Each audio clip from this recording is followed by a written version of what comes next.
نحمده ونصلي على رسوله الكريم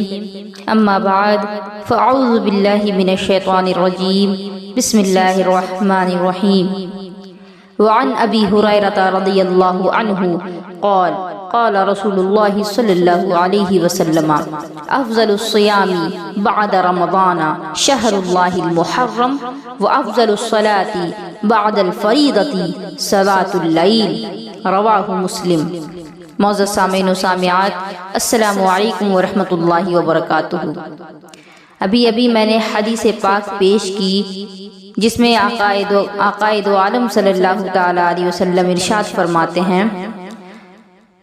کہ رمضان المبارک کے بعد زیادہ فضیلت والے روزے اللہ کے نزدیک اللہ کے حرمت والے مہینے محرم کے ہیں، اور فرض نماز کے بعد فضیلت والی نماز تہجد کی نماز ہے۔ اس حدیث سے تو ہمیں یہ بات واضح طور پر معلوم ہو جاتی ہے کہ ماہ رمضان المبارک کے بعد پورے سال میں جو روزے سب سے زیادہ افضل ہیں وہ ماہ محرم کے روزے اور بالخصوص عاشورہ کے دن کا روزہ ہے، اور ساتھ ہی یہ بات بھی معلوم ہوتی ہے کہ فرض نمازوں کے بعد جو نماز سب سے زیادہ افضل سب سے زیادہ فضیلت والی ہے وہ تہجد کی نماز ہے۔ اسی وجہ سے تہجد کی نماز کو لاڈلی نماز بھی کہا جاتا ہے، کیونکہ جو بچے ماں باپ کے لاڈلے ہوتے ہیں وہ اپنی باتیں اپنے ماں باپ سے منوا ہی لیتے ہیں، اسی طرح یہ تہجد گزار بھی اپنی باتیں اپنے رب سے منوا ہی لیتے ہیں۔ اس حدیث پاک کے تحت حضرت مفتی احمد یار خان علیہ الرحمہ فرماتے ہیں، ظاہر یہ ہے کہ محرم سے مراد عاشورہ کا ہی دن ہے، نہ کہ سارا محرم، ورنہ ہمارے آقا علیہ الصلوۃ والسلام شعبان کے روزے زیادہ رکھا کرتے، اور عاشورہ کا دن محرم میں آتا ہے، اور عاشورے میں بڑے بڑے واقعات گزرے ہیں، جیسے کہ حضرت آدم علیہ السلام کی توبہ کی قبولیت، حضرت نوح علیہ السلام کی کشتی کا جودی پہاڑ پر ٹھہرنا، حضرت یعقوب علیہ السلام کا اپنے فرزند حضرت یوسف علیہ السلام سے ملنا، فرعون کا غرق ہونا، موسیٰ علیہ السلام کی قوم کی نجات، حضرت ایوب علیہ السلام کو بیماری سے شفا، یونس علیہ السلام کا مچھلی کے پیٹ سے باہر آنا، اس طرح کے بہت سارے واقعات 10 محرم یعنی عاشورہ کے دن پیش آئے، اور پھر ان سب کے بعد شہادت امام حسین رضی اللہ تعالی عنہ پیش آئی، اور سب سے آخر میں 10ویں محرم کے دن ہی قیامت آنے والی ہے۔ اس لیے محرم کو اللہ کا مہینہ کہا گیا، حرمت والا مہینہ کہا گیا، یعنی اللہ کے محبوبوں کا مہینہ۔ جو اللہ کے بندوں کا ہو جائے وہ اللہ کا ہو جاتا ہے، اور جس دن یا جس مہینے میں کوئی اہم کام ہو تو اس میں عبادتیں کرنا بہت بہتر ہے۔ لہٰذا ہمیں چاہیے کہ ماہ محرم میں جتنی زیادہ ہو سکے ہم عبادت کر سکیں، اور جتنا ہو سکے ہم اللہ رب العزت کی خوشنودی کے لیے ماہ رمضان المبارک کے بعد جو روزے سب سے زیادہ اللہ کو پسند ہیں وہ محرم میں عاشورہ کا روزہ ہے، تو عاشورہ کا روزہ تو رکھیں ہی، اور کوشش یہ کریں کہ ماہ محرم میں جتنا زیادہ ہو سکے روزے رکھیں۔ یوم عاشورہ کی بہت ساری خصوصیات ہیں۔ حضرت سیدنا ابو ہریرہ رضی اللہ تعالی عنہ سے مروی ہے کہ نبی مکرم صلی اللہ تعالی علیہ وسلم کا فرمان ہے کہ اللہ عز و جل نے بنی اسرائیل پر سال میں ایک دن کا روزہ فرض کیا، اور وہ یوم عاشورہ کا روزہ ہے، یعنی 10 محرم کا۔ لہٰذا تم بھی اس دن روزہ رکھو اور اپنے گھر والوں پر کھلا خرچ کرو، اور جو اس دن اپنے اہل و عیال پر مال میں فراخی اور کشادگی کرتا ہے اللہ عز و جل اس پر تمام سال رزق وافر فرما دے گا۔ یعنی جو لوگ 10ویں محرم کے دن اپنے بچوں پر، اپنی بیوی پر، اپنے گھر والوں پر خرچ میں کشادگی کرتے ہیں، ان پر زیادہ خرچ کرتے ہیں، ان کی خوشیاں ان کو لا کر دیتے ہیں، ان کی ضروریات پورا کرتے ہیں، تو پھر اللہ رب العزت بھی سال بھر اس کے رزق کا کفیل ہے۔ اور ویسے اللہ رب العزت ہمارا کفیل ہے، لیکن سال بھر اس کو اللہ تبارک و تعالی بے حساب رزق عطا فرمائے گا۔ اسی لیے ہمارے آقا علیہ الصلوۃ والسلام نے فرمایا کہ تم اس دن روزہ رکھو کیونکہ یہ دن اللہ رب العزت کو بہت زیادہ محبوب ہے۔ اور اسی دن اللہ عز و جل نے حضرت سیدنا آدم علیہ السلام کی توبہ بھی قبول فرمائی اور انہیں صفی اللہ کے مقام پر فائز فرمایا، اور اسی دن حضرت سیدنا ادریس علیہ السلام کو مقام اعلیٰ پر فائز فرمایا، اور اسی دن حضرت سیدنا نوح نجی اللہ علیہ السلام کی کشتی کو طوفان سے نکالا، اسی دن حضرت سیدنا ابراہیم خلیل اللہ علیہ السلام کو آگ سے نجات ملی، اسی دن حضرت سیدنا موسیٰ کلیم اللہ علیہ السلام پر تورات نازل ہوئی، اسی دن حضرت سیدنا یوسف علیہ السلام کو قید سے رہائی ملی، اسی دن حضرت سیدنا یعقوب علیہ السلام کی بینائی کا ضعف دور ہوا، اسی دن حضرت سیدنا ایوب علیہ السلام کی تکلیف دور ہوئی، اسی دن حضرت سیدنا یونس علیہ السلام مچھلی کے پیٹ سے نکالے گئے، اسی دن دریا نے پھٹ کر بنی اسرائیل کو رستہ دیا، اسی دن حضرت سیدنا داؤد علیہ السلام کی لغزش معاف ہوئی، اسی دن اللہ عز و جل نے حضرت سلیمان علیہ السلام کو ملک عظیم عطا فرمایا، جس کا ذکر قرآن میں بھی آتا ہے کہ حضرت سلیمان علیہ السلام نے اللہ رب العزت سے دعا فرمائی کہ یا اللہ تو مجھے ایسی سلطنت دے، ایسی بادشاہت دے کہ مجھ سے پہلے تو نے کسی کو نہیں دی اور نہ ہی میرے بعد تو کسی کو عطا کرے۔ لہذا حضرت سلیمان علیہ السلام کو اللہ رب العزت نے ایسی بادشاہت عطا فرمائی، ایسا ملک عظیم عطا فرمایا کہ انسانوں پر تو ان کی حکومت تھی ہی، جناتوں پر بھی ان کی حکومت تھی، ان کی حکومت چرند پرند پر بھی تھی، ان کی حکومت جنگلی جانوروں پر بھی تھی، یہاں تک کہ ان کی حکومت ہواؤں پر بھی تھی۔ ہواؤں کے دوش پر سوار ہو کر وہ سفر کیا کرتے، وہ چیٹی کی 100 گز دور اگر چیٹی چلتی اور وہ آپس میں گفتگو کرتی تو وہ اس کی باتوں کو بھی سمجھ جایا کرتے تھے۔ اللہ رب العزت نے ایسی سلطنت ان کو عطا فرمائی،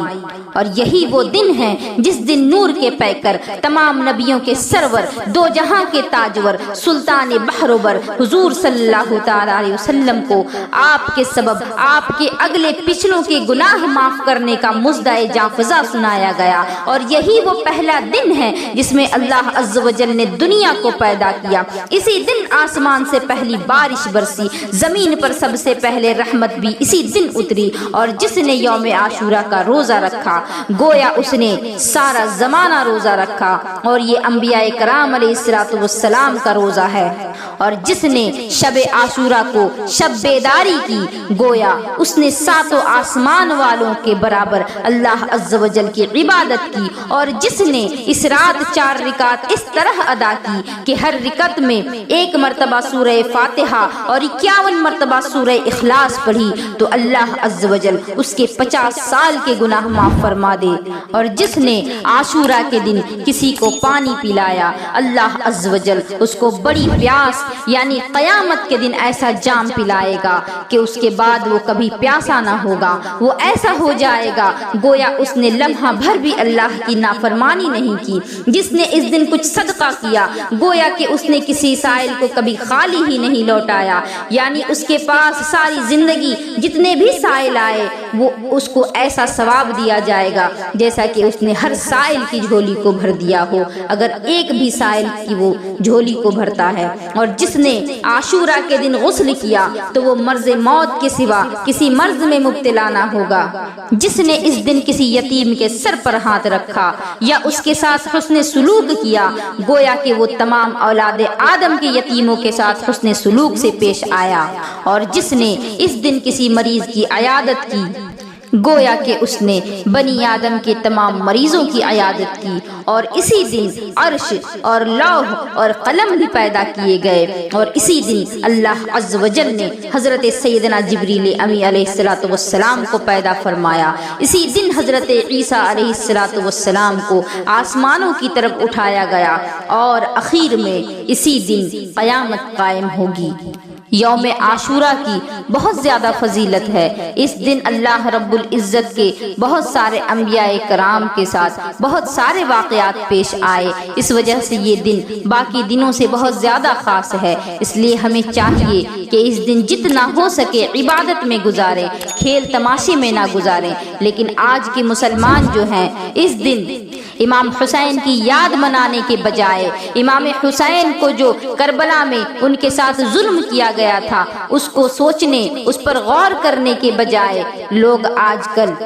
ڈھول اور تاشے بجاتے ہیں، ڈی جے بجاتے ہیں اور اس پر اس طرح کا کھیل دکھاتے ہیں جیسے کہ وہ ناچ رہے ہوں۔ کہنے کو تو وہ یہ کہتے ہیں کہ ہم کربلا کا منظر یاد کرتے ہیں، ہم اپنی پریکٹس جاری رکھتے ہیں، لیکن حقیقت میں وہ ایسا کرتے ہیں جیسے کہ وہ ناچ رہے ہوں ایک دوسرے کے ساتھ مل کر۔ میں یہ نہیں کہتی کہ آپ یہ چیزیں نہ کریں،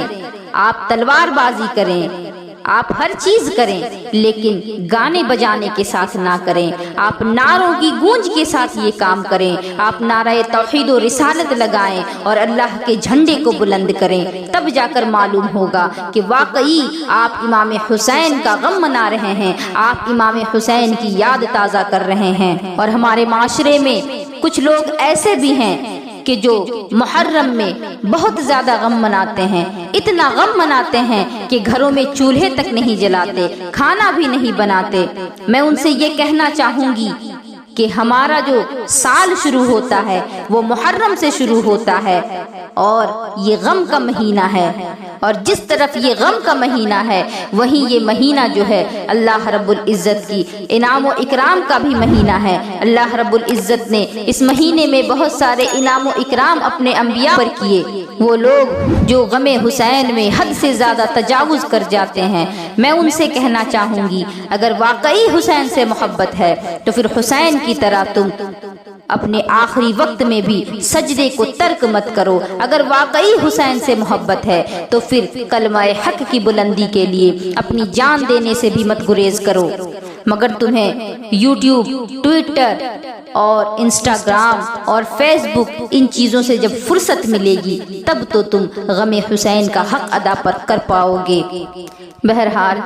اب میں آپ کو یوم عاشورہ کے چند مستحبات بتا دوں تاکہ جب 10ویں محرم کا دن آئے آپ یہ کام کریں اور ثواب کے حقدار بنیں۔ اللہ عز و جل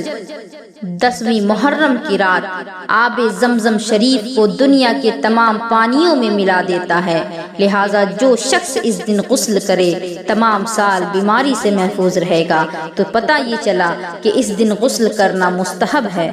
اور 10ویں محرم کو صدقہ کرنا بھی مستحب ہے، یتیم کے سر پر شفقت کا ہاتھ رکھنا بھی مستحب ہے، روزے دار کو افطار کرانا یا کسی پیاسے کو پانی پلانا، رضائے الہی کے لیے اپنے مسلمان بھائی سے ملاقات کرنا، مریضوں کی عیادت کرنا، روزہ رکھنا، گھر والوں پر خرچ میں کشادگی کرنا، والدین کے ساتھ عزت و اکرام سے پیش آنا،